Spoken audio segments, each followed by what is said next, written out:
The silent train station. When Marcus opened his eyes, he knew something was wrong. The air was too still, the silence too heavy. He blinked, disoriented, and sat up. The bench beneath him was hard and cold, and as his vision cleared, he realized he wasn't anywhere familiar. The train station stretched in both directions, endless and empty. Fluorescent lights buzzed faintly above him, some flickering like they were on their last breath. Advertisements covered the walls, faded posters for products he didn't recognize. Marcus glanced down at his phone, but it was dead. His watch was no better, its hands frozen at 10:47. "Hello," he called, his voice echoing through the cavernous space. No response. He stood and walked toward the platform's edge, peering down the tracks. They disappeared into darkness. A faint drip of water echoed somewhere, the only sound besides his own breathing. On the wall above him hung an old-fashioned clock, its hands stuck at 3:15. Across the platform, another clock read 7:22.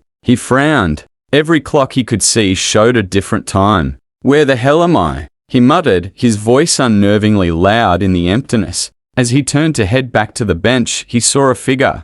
A child. A boy, maybe 10 years old, sitting cross-legged on the floor near the wall. Marcus hadn't noticed him before. "Hey," Marcus called, relief flooding his voice. He jogged over, his footsteps echoing loudly. "Kid, are you okay? Where are your parents?" The boy didn't look up right away. He was hunched over, drawing something on the dusty floor with his finger. When Marcus got closer, he saw the boy was tracing circles and line symbols that made no sense. "Hey," Marcus said again, softer this time. He crouched a few feet away. "Do you know where we are?" The boy finally looked up. His face was pale, his eyes dark and serious in a way that made Marcus uneasy. "You shouldn't be here yet," the boy said. Marcus blinked. "What do you mean? Where is this place?" The boy tilted his head, studying him. "This is the station between." "Between what?" The boy didn't answer. Instead, he stood and pointed down the platform. "You'll see when the train comes."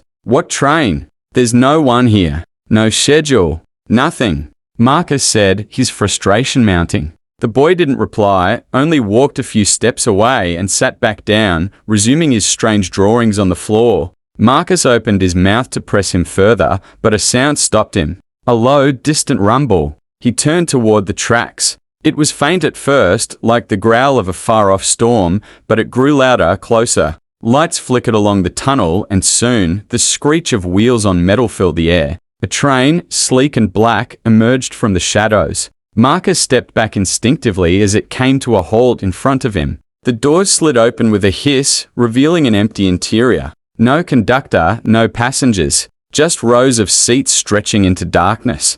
The boy stood and walked to the train. "This one isn't for you," he said over his shoulder. "What does that mean?" Marcus demanded. "Where is it going?" The boy paused, looking at him with an expression Marcus couldn't read. "It's not about where it's going. It's about where you are." Before Marcus could reply, the boy stepped into the train. The doors closed and it pulled away, vanishing into the tunnel as quickly as it had come. Marcus stood there, his heart pounding. He glanced at the clocks again, their hands now spinning wildly. The station seemed to hum with energy, and for the first time, Marcus realized he wasn't just lost. He was trapped. And somewhere deep down, he knew the boy was right. He wasn't supposed to be here yet.